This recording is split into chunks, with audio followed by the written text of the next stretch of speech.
കഴിഞ്ഞ 16 വർഷക്കാലത്തെ കൗൺസിലിങ്ങിനിടയിൽ പലപ്പോഴും കപ്പിൾ കൗൺസിലിങ്ങിൽ കേട്ടുകൊണ്ടിരിക്കുന്ന ഒരു കാര്യമാണ്, ഭർത്താവ് എന്നെ മനസ്സിലാക്കുന്നില്ല എന്ന് ഭാര്യ പറയുന്നു, ഭാര്യ എന്നെ മനസ്സിലാക്കുന്നില്ല എന്ന് ഭർത്താവ് പറയുന്നു.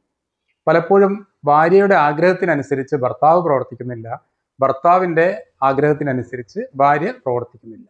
പക്ഷെ ഇതൊക്കെയാണെങ്കിലും അവർ പരസ്പരം പറഞ്ഞിട്ടില്ല.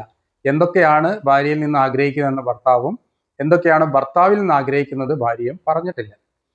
അങ്ങനെ ഇവരുടെ സെഷൻ എല്ലാം കഴിഞ്ഞ് രണ്ടുപേരെയും ഒരുമിച്ചിരുത്തും. എന്നിട്ട് ചോദിക്കും ഭർത്താവിനോട്, നിങ്ങൾ എന്തൊക്കെയാണ് ഭാര്യയിൽ നിന്ന് ആഗ്രഹിക്കുന്നത്? അപ്പോൾ അദ്ദേഹം അത് പറയും. അതുപോലെ നിങ്ങൾ എന്തൊക്കെയാണ് ഭർത്താവിൽ നിന്ന് ആഗ്രഹിക്കുന്നതെന്ന് ഭാര്യയോടും ചോദിക്കും. ഇത് രണ്ടും പറയും. പറഞ്ഞതിന് ശേഷമാണ് അവർക്ക് മനസ്സിലായത്, ഇതുവരെ ഞങ്ങളുടെ പ്രോബ്ലം എന്തായിരുന്നു? കൃത്യമായ ഒരു കമ്മ്യൂണിക്കേഷൻ ഇല്ലായ്മയായിരുന്നു.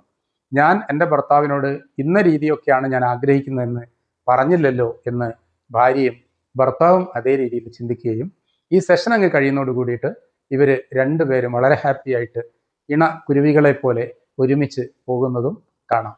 അടുത്ത സെഷന് വരുന്ന സമയത്ത് ആ പ്രശ്നം തന്നെ മാറി സർ, ഞങ്ങൾ ഇനി വളരെ ഹാപ്പി ആയിട്ട് ജീവിച്ചു കൊണ്ടിരിക്കുകയാണെന്ന് അവർ പറയാറുണ്ട്.